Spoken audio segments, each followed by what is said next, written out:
Plus, who Kronler mentioned 3 months ago, 4 months ago, in LCK Cup, we're 5-0, and we were considering them to be the strongest team at that time with the same roster. Yeah. Now, even though the standings say otherwise, they might be our 9th best team in the LCK, which is insane. And I want to see a turnaround here because that last game, like I said, was not convincing. Anyone could have won that. I think they're still better than DRX. I think they're better than DNF in game 1 of this series, but we'll find out soon. That is a very good point. We'll just have to see how things are going to be turned around. See whether or not there has been some adjustments in the mindsets of both Shiu and Lucid, who are playing some fast and loose League of Legends last time around. Yunara and Varus both going to be taken away here immediately. Yunara on blue side is actually kind of interesting here. I wonder what DN Freecs are going to be angling for. It's interesting because there's no Vi, there's no Wukong. Yeah, it felt like there's no Talia, there's no Nico. Like, I'm like, I want Yunara in this case every time. We see Berserker play it last time, how well he played it. Yeah. Maybe they're concerned about Nocturne, but either way. There's going to be a Orianna to be banned away. Perhaps DNF want to play some sort of other dive or engage comp, and this Ambessa first pick, which is quite unusual, does kind of indicate that in fact is true. They don't want to play a slow, scaling composition. Yeah, and maybe this means what they want to do is capitalize on the fact that Shiu was having a little bit of a rough time in the last game. And Dudu's like, no, just pick me Ambessa, it's time. Might be the angle. Ryze going to be a consideration. In game 2, Ryze has really grown in popularity as, oh god, it's kind of terrifying when you see big giggles like that out of Showmaker as they lock away the Trundle here for Lucid. Trundle could be paired with the Ryze, and it gives you a lot of power inside. We don't know what that top lane matchup is going to look like just yet. Yeah. But there was a consideration of Aatrox and Aurelia in the hovers. Hopefully the Aurelia just stays a consideration. The Aatrox could be a pick. Like this a lot more. I mean, you have Trundle on your side. It's a self-counter pick, though. I don't know, like, oftentimes, like, Ambessa is just chosen into tanks. It means, though, that you're probably not going to get solo killed and you don't have to do a lot of finesse. And we've already mentioned multiple times Shiu's inability to do said finesse. Okay, Jarvan. Jarvan into Jace feels pretty good. Galio feels pretty good with this composition. They already have an insane top side of the map to dive on any immobile backline target. Oh, it's Kassadin time. Come on, Showmaker. You can do it. Maybe it should be like Ezreal time and just play safe like Ruler did in the last series and stay away from those frontliners. Maybe stay back. Maybe it's Twisted Foot? Aurora, okay. That's a consideration. As of course, this could also be a flex, as Showmaker has played a lot of Jace in the mid lane as well, has an okay matchup into the Galio. I don't think you want to try to play Xayah into DNF's comp, because there's just too many ways to get on top of her, but we always see teams go, well, it's a dive comp, it's got a hard engage, we want to stay away from that and go for the Xayah. So DNF will probably ban Xayah. The other pick, again, that I'm thinking of in terms of safety for the AD carry is going to be the Ezreal. Corki. I think Corki's a solid shout.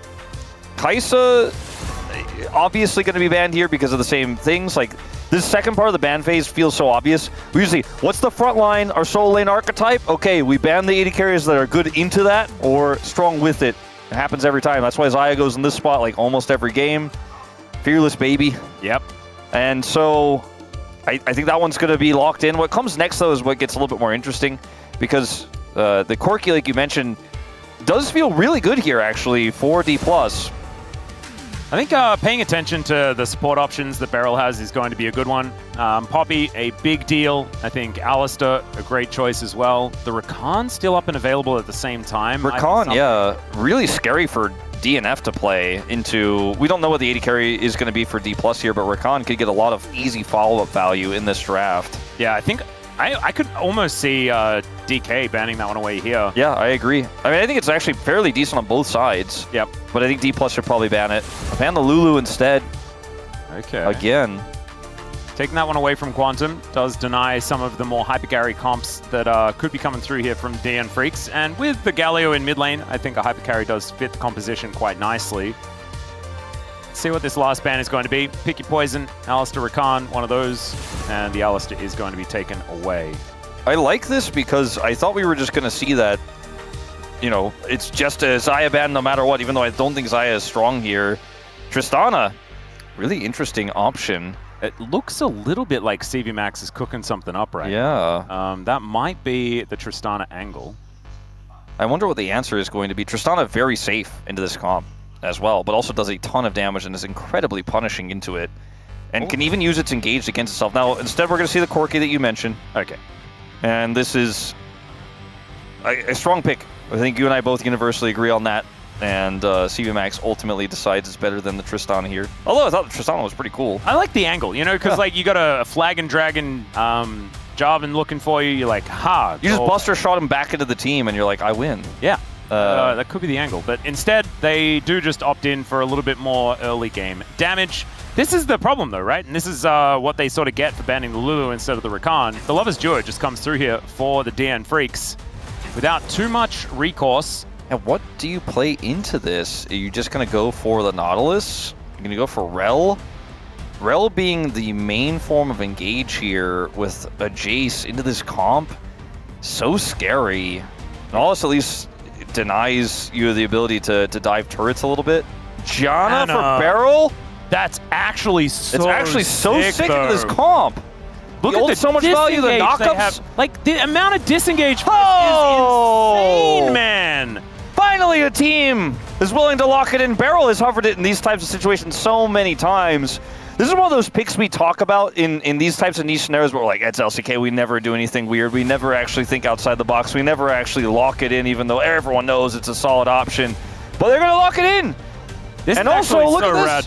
Look at this swap as well. Shiu playing the Aurora top into the Ambessa, and then they get the Jace mid. This feels way better than me than the other way around where Shiu has to play this Jace. I called this at the beginning of the draft. It was just kind of beautifully orchestrated here by DK. This Janna option from Beryl will give them disengage for years. Like, if you remember back to Janna metas of the past, it'd be like Janna Gragas versus like any amount of engage that you could ever want, and no one can ever get to your backline ever. Unfortunately, there isn't a massive amount of range for DK to play around, but still, I could see this being an absolutely monstrous addition to this comp if they can make it work. I think it's also relatively dangerous. Now, if you're not able to get those disengages off, you're a very fragile support. If you're behind in map control, if you're trying to clear vision, you're going to have a hard time. But in 5v5s, the value cannot be denied. This is very, very cool. It's also Toboggan Corki as well, which I think is a great throwback. Let's get on the Rift game too.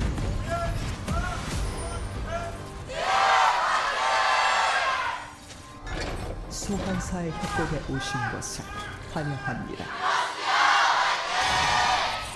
All right, here we are, ladies and gentlemen. On to the Rift for the second game of this series. DNF, they kept it so close for so long in game one. And we're looking to see whether Shiu and Lucid can really sort of tighten up the gameplay just a little bit here for the DK fans. And on the DNF side of things, can we actually correctly explore the Quantum Realm this time around? It was a 3-game series last time, and they did manage to win up against DRX. They're going to have to do the same thing up against DK, bring us to that third game in this series. Lots of pings going down here, but it's a passive 5-point start. Oh, Showmaker on the Jace has been... It's a rarity these days, but it was pretty normal, pretty much a staple pick. Showmaker was one of the kings of swapping picks like the Jace and the Renekton into the mid lane. And this is one of the things we heralded about the flexibility of Dplus for so long, is picks like this, the Talia that we also saw Canyon play jungle a lot. And level 1 here, gonna feel pretty good if you can find an angle as Beryl. Yep. Beryl not actually opting to go for the Weather Woman skin, which I am a big fan of for the Janna. So voice lines, they're just so incredibly good with that skin. But instead, I think this is one of like the super old ones from well and truly back in the day. Beryl, a little bit of a connoisseur on the more elderly skins. Yeah. So I can respect it. Aiming also with one of the oldest skins ever, celebrating like the 2012 Winter Olympics or something. I don't remember exactly which year. I hope that Reckless is watching. That's all I can say. All right. Well, it has been a while. 1,300 days since Lehens won with it against the Kwandong Freecs. Oh dear. Hoyt. It was Hoyt last time, who was Beryl's first lane partner. Yeah. When Beryl was an 80 carry. That's right. And same org in that DNF is the new name DN's new name sponsor for Kwangdo Freecs. Yep. A lot of, there you go. A lot of connections there. Certainly is. Pretty cool stuff. As once again, DK with a little bit of lane control. So the Lovers duo not quite able to hit level 2 first or anything like that. Still able to stay relatively close as far as Farm only won the difference between the two squads, so nothing really to write home about. Level 3 gank for the Jarvan. Yeah, this is a Jarvan moment. Try to punish Shiu. She is Aurora that, or he is Aurora that he is looking to gank here. Oh, still a potential opportunity. Does get the information, but there are the dashes from Dudu. Gets on top of Shiu. Can he actually get himself out of the way of this one? What? Okay. Well, that wasn't the flash direction that was going to save him, but if he was going to do that, might as well not use it at all. Yeah. Either way, he is dead, and he lost his flash, and the kill went over to Dudu. We can say the facts, and we'll leave that flash up to everyone's interpretation and imagination. Yeah, I don't want to talk about it again. Yep. Let's hope that there is no replay, and we can just move on from there. Maybe we need a Chronicle cam as the replay comes up, and we'll just see how he feels about the replay. No, but Chronicle was right about this Challengers player. She was really nice tornado there from Beryl. I want to taunt Chronicler about this one. This one just feels sad. Yeah. There are quite a few like shieldable targets as well. Obviously, Beryl's E is going to be pretty good for making sure that you can get a bit of extra damage out of your carries. And so onto Showmaker, onto aiming, going to allow for a lot of like poke and things like that, which is pretty cool. Just a small thing, Lucid did take away the Krugs here, was able to get that cross map, and Pyoshik just found out. And so, you know, at least there was an exchange. Yep. More than Beryl's tornado.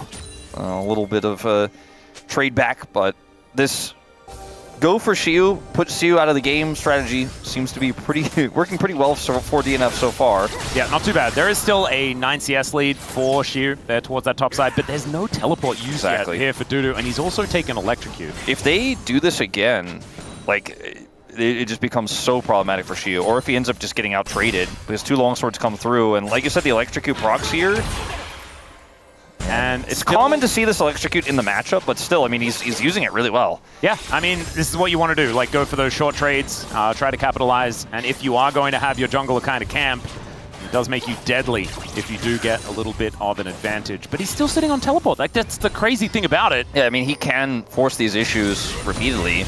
Getting the kill, though, now is kind of what they need to do if they're going to get more value out of it, as the wave has crashed in here to Shiu. Tunneling Claw for Pyoshik means he's got a little bit of extra damage. They're going to play for this. Yeah. I don't know if they should, though. There's no wave. Yeah, so Dudu might be able to clear this next one, but, I mean, it's a couple of long swords, and he walked back to lane.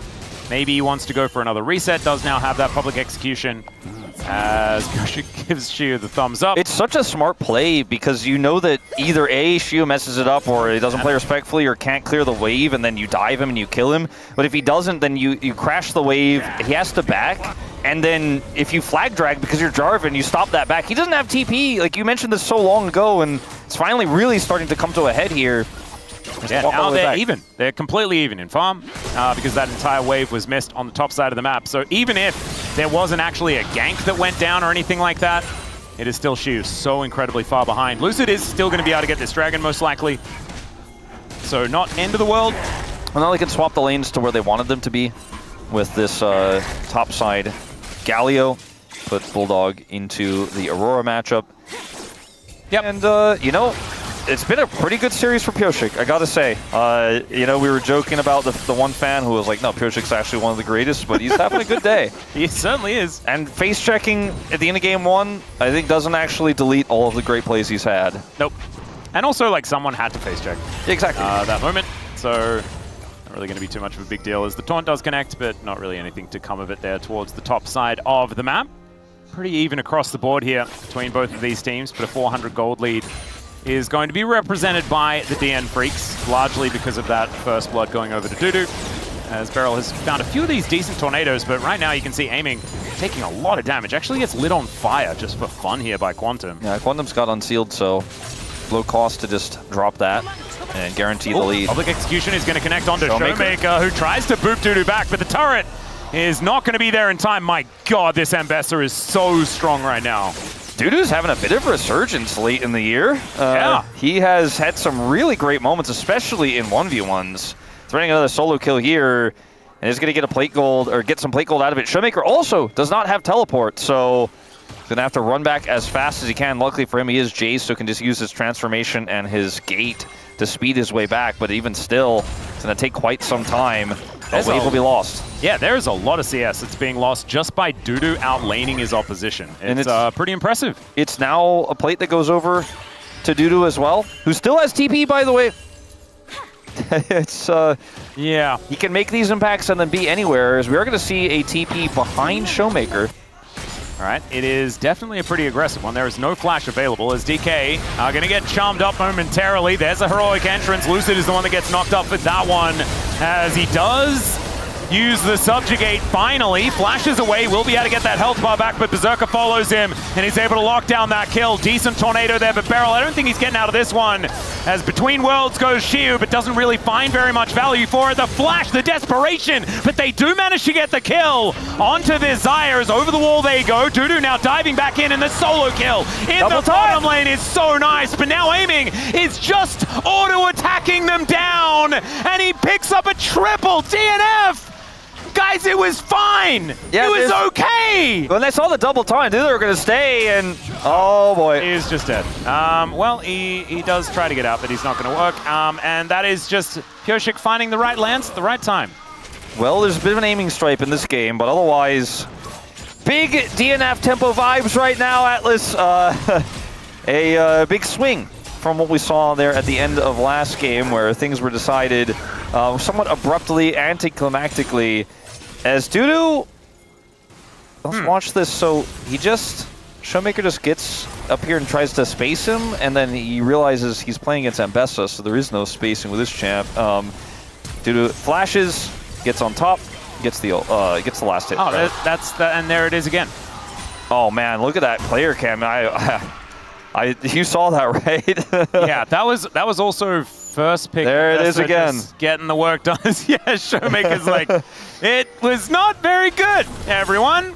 You know, if you read that in a book, you know, and then Showmaker slumped down in his chair. Doesn't fully do it justice, because he's got that Showmaker grin, but when you see that Showmaker grin, if you're a Dplus fan, you know it's not a good thing. Yeah, we've seen that one in some of Showmaker's worst moments. But this is one of Dudu's best. This is a great look for Dudu, as we're going to have a look. Oh, did Beryl actually just... okay, fair enough. Just takes a grub. I like that replay more than this one, because this was just Showmaker getting ulted and obliterated. Just walked around the left side of the fat wall and got max range ulted. So that's 1,000 gold in the lead here for Dudu. Against Shiu. They are even on farms, or at least there's that for Shiu. But once again, Showmaker is back in this lane against the Ambessa. Let's see whether he can keep himself alive this time around. 0-2-0. I mean, look at what he wants. Look at the items, or lack thereof, right now for Shiu as well. Like, if they wanted to swap back and put the Aurora into the matchup with the Ambessa, like, he doesn't win that either, as they're going to commit Lucid up here. He's going to sweep and look for a gank. Maybe they could bait Dudu. Let's see if he falls for it with the cannon. He is going to be able to get that cannon, as now Dudu thinking about going aggressive. His ult's back up, so maybe Showmaker baits him. He's just playing it so safe, though. You can see the Trundle has already gone back. Showmaker is able to get that wave shoved, so not end of the world or anything like that as aiming. He has a lot of money. Trinity Force completed now. The Corki is the win condition for DK. 100%. As aiming just generally is. Remember when they used to only play through aiming and give all the CS to him? Yeah. I think they should probably go back to doing that. Let's do that again. That's a good idea. Oh, that does seem like a winning strategy for them at the moment. It worked out really well in game one. Well, you can see he's being quite frustrating for the bottom lane of DNF right now in mid lane.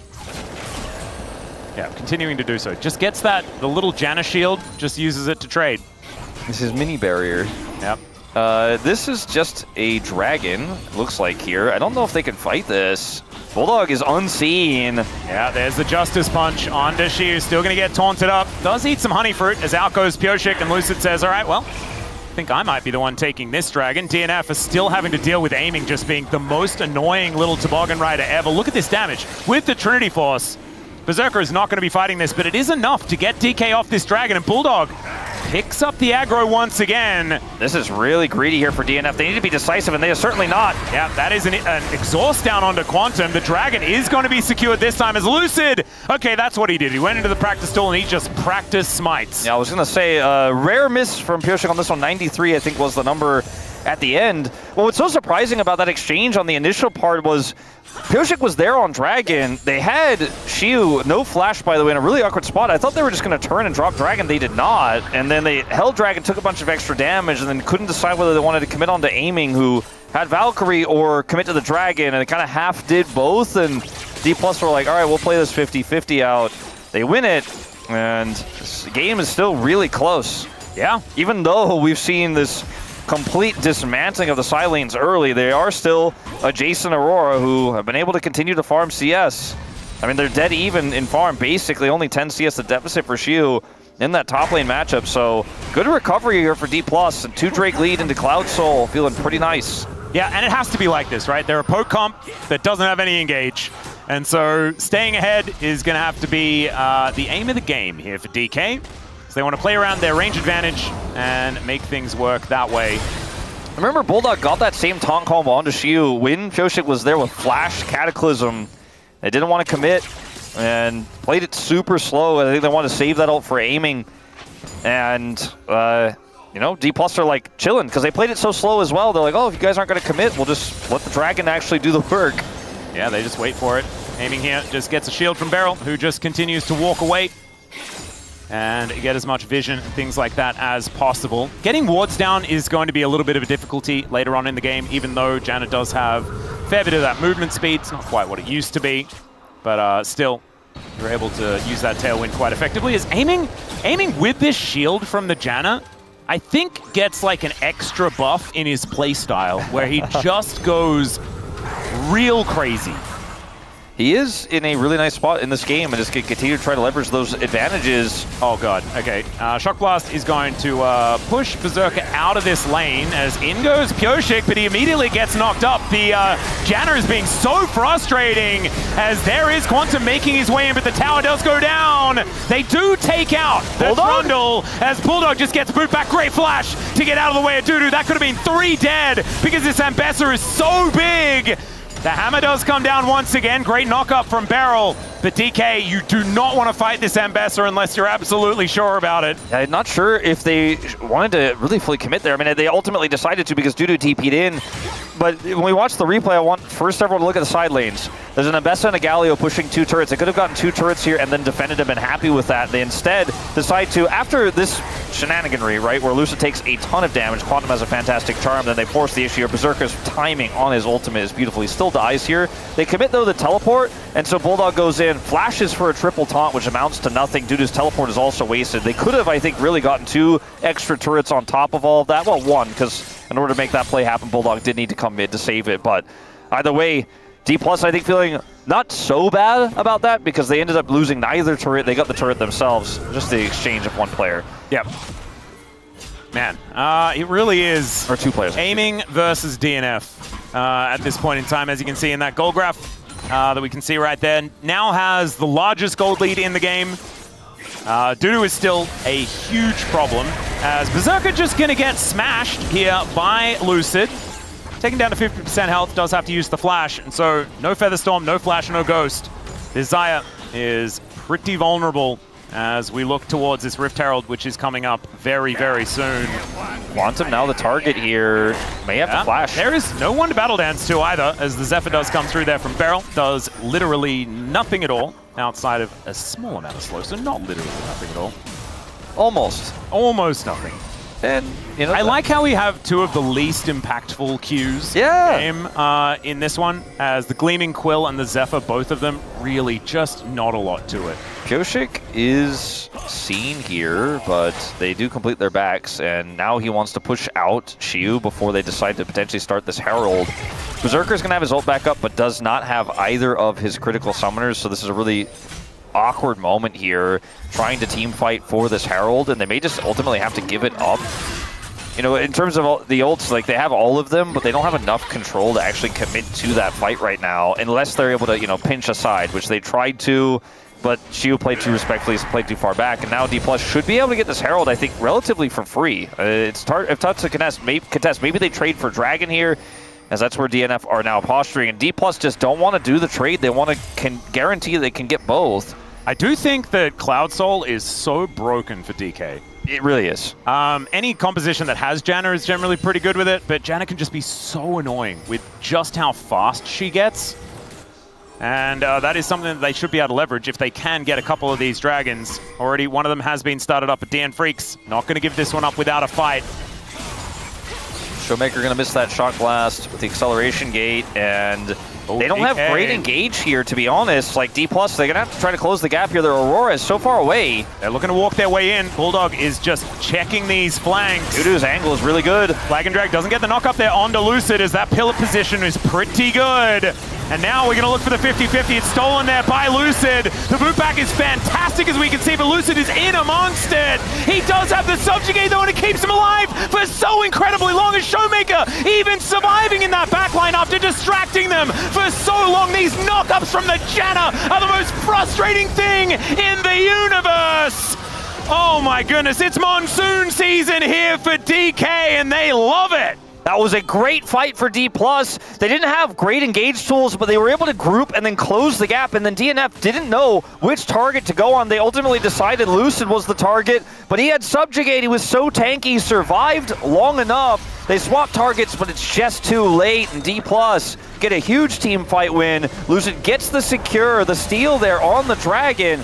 And Showmaker's on this flank angle, can't offer much, right? Pyosik takes some damage, and then they decide, okay, don't get the smite, we go in. Lucid is charmed here. They try to focus him down. The Galio goes in, but the subjugate value is so real. Pyosik decides, okay, we turn on Showmaker, but he's got flash. He gets out, and then Berserker just doesn't have a target to hit. He's too low range, and they try to go back in, and then boom.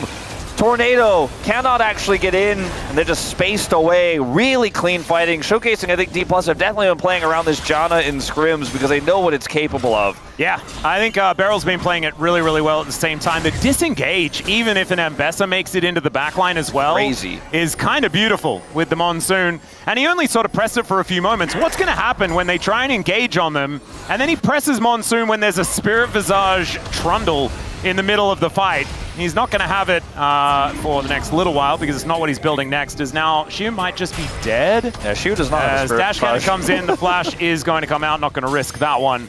Yeah, he lost a lot of health there and his flash, but does have TP, and it's all a bait. It's all a bait. Aiming is flanking. Okay, let's see whether Bulldog is going to die here, as Aiming is flashing after him. He's a madman! There's the rocket, and he just kills him! All right, now DNF need to get something on the cross map here, otherwise it's just a massive free one, because remember, Shiu, like I said, he has TP, so he's going to TP to the top side here and can slowly push this top wave out and deny any sort of Herald fight here for DNF. And DNF get nothing on the exchange. I mean, sure, they get a flash out of Shiu, I suppose. Oh my goodness. This, Aiming is, by the way, like, unquestionable palm. I want to say, like, yeah, Showmaker had a good Taliyah game, but yeah, not when it's palm. If it's POG, then maybe Showmaker might get a look in, but even then, I think it's debatable. This is like a man he has red buff right now. He has red buff, so Bulldog is just dead no matter what. Doesn't have flash anymore. His hitbox is too big to avoid the rocket. Aiming doesn't miss those. Down he goes. Nice flank there from Aiming. Good read. Taking his topsider, who's having a real rough series, and saying, well, I'm going to turn that into a big W. 5 kills for the Corki. All right, Pyosik, can you do it again? Is it worth even trying to do it again? I don't think so. Yeah, I think he was definitely dead, as Aiming is even going to be the one that grabs a little bit of extra gold. Gold King, baby! Yeah, I think he might be getting it this week. As, all right, Pyosik going to get the trophy treatment, as he does flag drag, but the burn is still going to come on through. There was even a rocket following him. Subjugate going to be enough to finish him off. And DK, all of a sudden, this game, like, the tempo vibes have just gotten stuck, right? They were all over the place. We were skipping. It's like you're driving down like a really, really rough road and you've got a CD on, and it's just a real problem. Maybe it was a scratched up one as well. Maybe your cassette player isn't working too well. Yeah, it's like you've been listening to Aqua Aquarium for a really, really long time, and you're like, oh, he's a Barbie. Good. instead of actually it working. Yeah. That may have been an actual anecdote of my life when I was 10. The Otacon does go over to Dplus here in return for that big win for them, and they have Soul Point. You mentioned the Cloud Soul being incredibly strong for them. You take the Otacon buff, reset, go contest Prio. There's 2 wards, one of them being a control ward here for DNF on the other side. But just watch this, like, Pyosik is trying to take his buff, his blue buff. He's like, I want it, but I'm a lonely Jarvan. Yeah.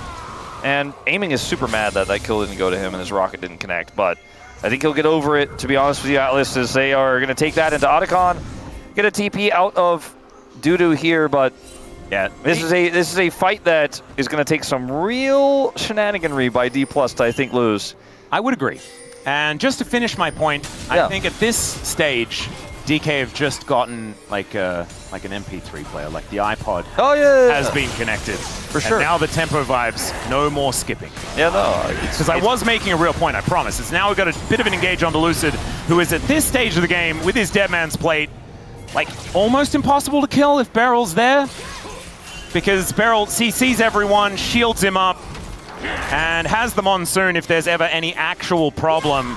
As let's see whether Dudu is actually going to be able to start something here. Does have the Eclipse and is Ambessa, so there's a lot of shields. And they've lost control of this this choke point. Bulldog is going to rotate over. Yeah, decent position here for Bulldog as well. But it's Soul Point for DK. They will be able to wrestle this one back. Berserker eating a huge shock blast. That is why Xayah is weak into Jace. Yep. And the Showmaker's just staying on this flank angle. They're going to try to collapse on him, but he knows. Yeah, Grand Entrance. Ooh, that shock blast could have really made things impossible. As Pyosik, where are you going? Well, to the Death Chamber, Wolf. That's where he's going. Like, Bulldog is going to get a big old taunt. Down goes Showmaker. So it's a 1-for-1 trade in the end, but the smite is still here for DK. I mean, that's a Corki that has cleanse. I don't think you can go back in on this. But also, like, engage onto, he's got Monsoon. So, like, there's no way for them to really do anything, even if Dudu is able to find an angle. Oh, wait, maybe now, because they are nowhere near him. There is a public execution. Aiming just gets the Eye of the Storm. And the knock-up is not going to connect. He does get slowed down by the Zephyr, and the Phosphorus Bomb doesn't connect. But, man, like, it just feels like DK are just stronger. Yeah, no, I've had so many people try to tell me, by the way, when I talk about DNF's coordination, they're like, no, it's just Pyosik is bad. What? Watch this fight. Pyosik, look at his teammates. Look at where they are. Like, if Dudu can hit an ult there, which, by the way, he's pillared and denied with the Bulldog engage, maybe that works. The rest of his team is focused clearly elsewhere, and I think in a longer fight, even if you do get onto Aiming, you probably don't kill him there, or if you barely do, you still lose the fight. You still lose everyone else, while the rest of your team is focusing Showmaker there. Like, I see the angle. Like, 3 players on the top side of the map knew we can maybe kill Aiming if she hits his ult. Get pillared, though. Yeah, and that's the end of that. The pillar was so incredibly good. The call was very decisive. I think it was answered well. Split. And yes, the pillar was great. But I just don't know if you win that fight, even if you don't get pillared there. Well, I mean, that's a good point, but that's a different story. I like the fact that they at least had a plan, you know? Yeah. My cup's half full on this one. As there's another taunt. It's going to connect onto Shiu, who might need to drift in between the worlds, and he does. Gets himself out of the way. But now it is a 4,000 gold lead. There are bounties on the map. And, I mean, Aiming has 6 kills, and he has 3 items. And he has both of his summoners now. This Corki is very large. Look at Lucid. Just walks towards them.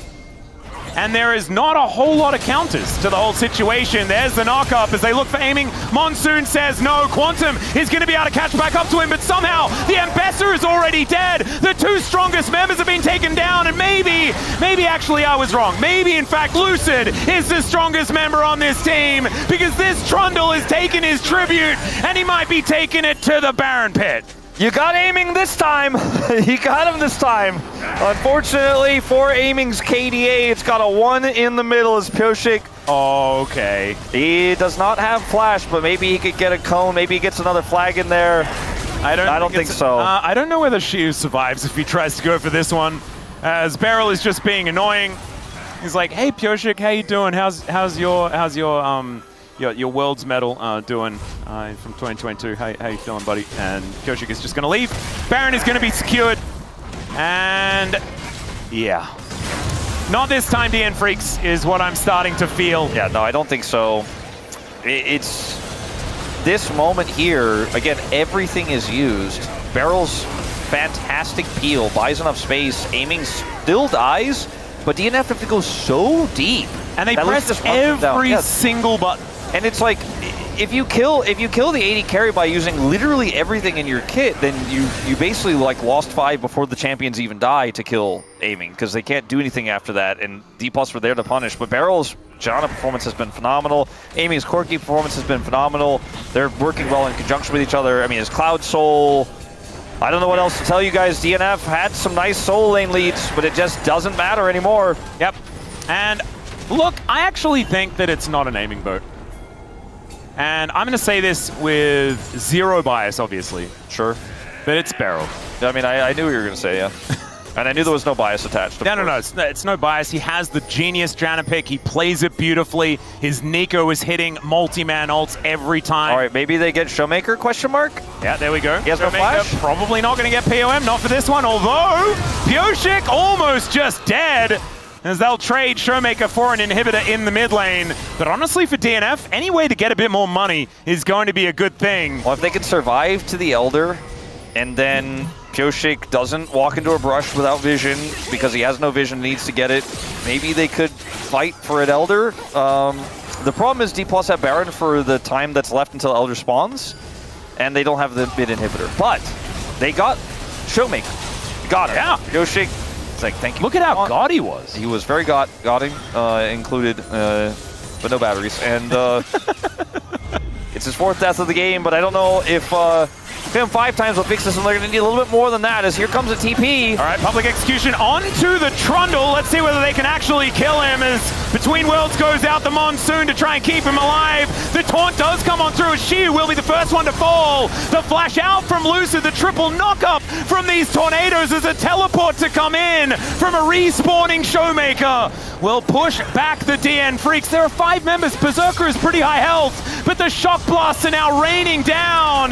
The knock-up almost not going to really work out, though, as the Justice Punch is going to work. They have to be so careful. If anyone dies here, Dplus might be able to end. They do get away, but that was very, very scary. They can now clear this wave. 45 seconds until the Elder spawns. Dplus get a free reset here. As, man, DNF, the shot calling we criticized all year long. In this game, they're just like, they're yelling one player's name and they're all going on. Unfortunately, in this case, it's Trundle again. Yeah. And then accidentally, I feel like they got Shiu there right on the edge. And Barrel again with a nice knock up there, nice tornado to help disengage. Showmaker has the TP, so they need to leave. He hits a big shock blast, and that is the end of that. If anyone dies, though, I think they just walk down mid and end the game. You can see how close to death DNF really are. As DNF do wrestle away prior for this Elder, they got the mid wave cleared. Maybe one flip could get them back in. Why is Barrel just in melee range, but they're not doing anything about it? They don't like Janna is just that annoying. They only go for Trundle or Corki. Yeah, and honestly, the Corki idea, I like that one. I think kill and aiming is going to be a... Oh, God, okay. Showmaker is supposed to be like, what is he, 1 and 4? He's not supposed to be very strong. Why are these shock blasts hurting so much? He has a lot of items. Yeah. So he has deaths. It is a worrying sign. It's okay. There is it's a nice little trophy there, Lucid. Ultimately, not really anything going to come of it. It's all Between Worlds from Shiu. He's making up for that horrible early game as he bounces around the circle. Finds a gorgeous angle in the end. A double kill for aiming will be the result. And now he slows down Berserker. Showmaker chasing after him like Jaws, lurking in the ocean. He wants to kill Quantum because he knew the rest of his team was coming. And there it goes. It's a double off the back of it for aiming. And I've seen this movie before. Lucid, you can't get over that wall. You don't have flash. Yeah, this time, though, the base is still going to die. Wait. Oh, no, we're doing it again. Do you remember this game? Oh, yeah. The Nidalee versus Udyr situation? Yeah. Well, we're going to deny it this time because the next is going to go down as DK at 2-0 over DNF. The first game, it was a close back and forth. This one, we had the CD skipping a little bit. Finally, we bought an iPod. The tempo vibes were sorted out, and DK all teeny pinged up, looking real good. Well, if we're going with the MP3 player analogy, it felt like it was more of a Zune with the Janna coming through. It was a little, it was a little indie, a little bit like everyone on the bus has an iPad, but you're like, oh, I run Janna, by the way.